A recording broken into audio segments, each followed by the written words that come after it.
Today we'll be testing two German-made sports cars. Until recently, the Porsche Turbo was the unrivaled champion among German car makers. Now Audi's new R8 is laying its own claims to the crown. At first glance, the R8 doesn't seem typically German. The mid-engine construction has all the hallmarks of an Italian sports car. Like Ferrari, the motor is on display under glass.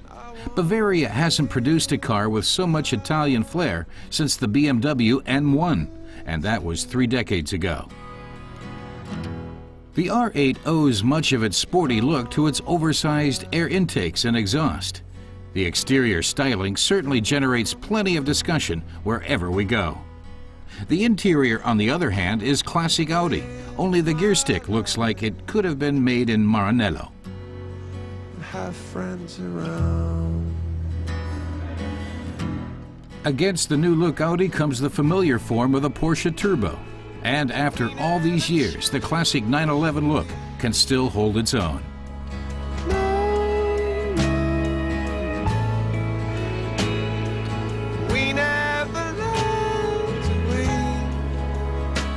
Exposing the engine was never part of the 911 design, and that hasn't changed with the new 997 Turbo.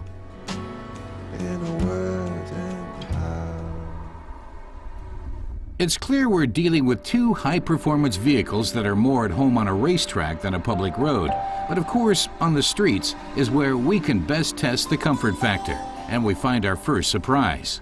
Inside the R8, it's both quiet and well laid out. If it wasn't for the low seat position, you could almost be driving Audi's flagship A8.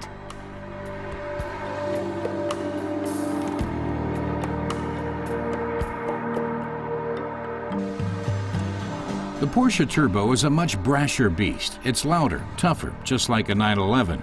The 997 continues that tradition, and this hasn't changed either. Floor the accelerator and the Porsche's 480 horsepower motor still pins you to your seat. Out on the test track, the cars reveled in the wet conditions. Both the Turbo and the R8 are equipped with permanent four-wheel drive, giving superb handling on the slippery surface. Then we turn off the electronic stabilizing system and get the second surprise of the day. Despite its smaller motor, the Audi is only marginally slower than the Porsche.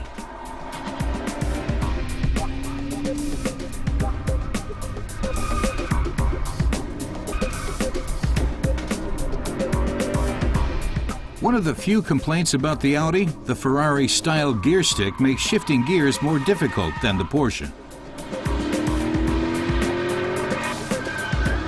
The 997 is more direct and has more muscle with its twin turbocharged engine.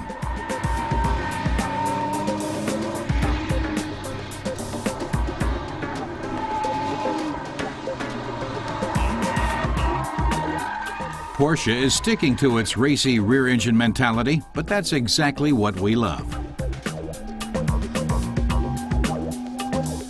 The R8 is a better car for day-to-day driving and better suited to long stretches behind the wheel.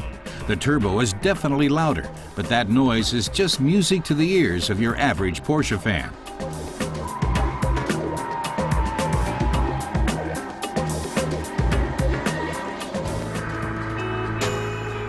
But with a price tag of around 140,000 euros, the Turbo 997 is far more expensive than the Audi R8. So Porsche buyers need to have plenty of cash to spare and love what they're buying. Luckily for Porsche, most of their customers do.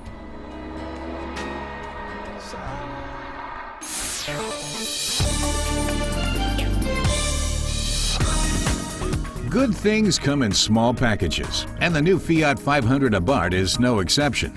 It may weigh just a single ton, but its 1.4-liter engine produces 135 horsepower. The 500 Abarth can go from 0 to 100 in just 7.9 seconds.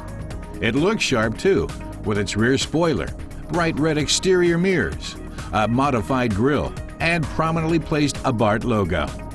The first units have arrived at dealerships in Germany, priced at around 18,000 euros. Another summer arrival, the Seat Ibiza Sport Coupé. The two-door model is shorter and flatter than its four-door cousin, and the design of the hood, radiator grille, and bumper combine to give the Ibiza a dynamic appearance and an aerodynamic shape. Under the hood, there's a 70-horsepower gasoline engine with electronic stability program, while 4 airbags, electric tire pressure control, and swiveling xenon headlights are part of the standard package. Young car buyers in particular will find the design and the price appealing. The new Ibiza starts at around 11,500 euros in Germany.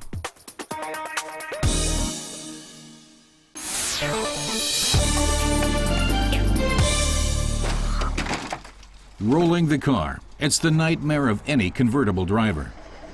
The German Motor Vehicle Association, ADAC, has checked the safety of the most popular mid-range convertibles. The crash test was done on 3 different systems. The Peugeot 207cc has active roll protection. Airbags, belts, and a roll bar are all activated by sensors. In the Mini Cooper, the roll bars are built in. There are no sensors that recognize the impending crash. And the Citroën C3 Pluriel has simply strengthened the back seats.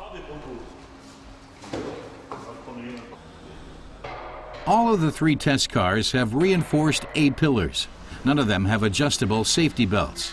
It's a safety risk because only when a belt is adjusted correctly can occupants hope to stay in the car when it rolls. With the help of an angled ramp, the cars are flipped at a speed of 48 kilometers per hour.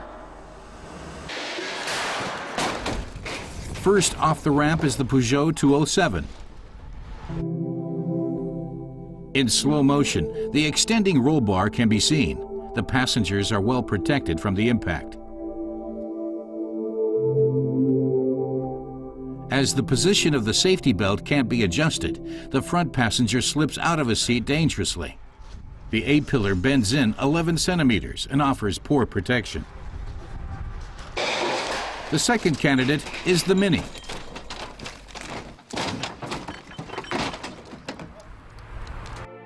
Due to the low-level roll bar, rear passengers are only protected up to a body height of 175 centimeters.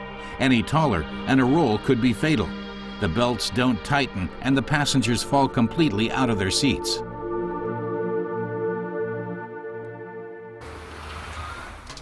The A-pillar is deformed by only a small amount, 3 centimeters.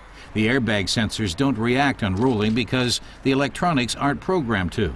Safety rating for the Mini, adequate. With the Citroën Pluriel, the short seats mean that people over 160 centimeters are in serious danger.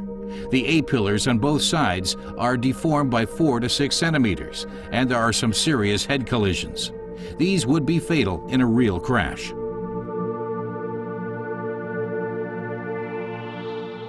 As a result, the Citroën gets a safety rating of inadequate.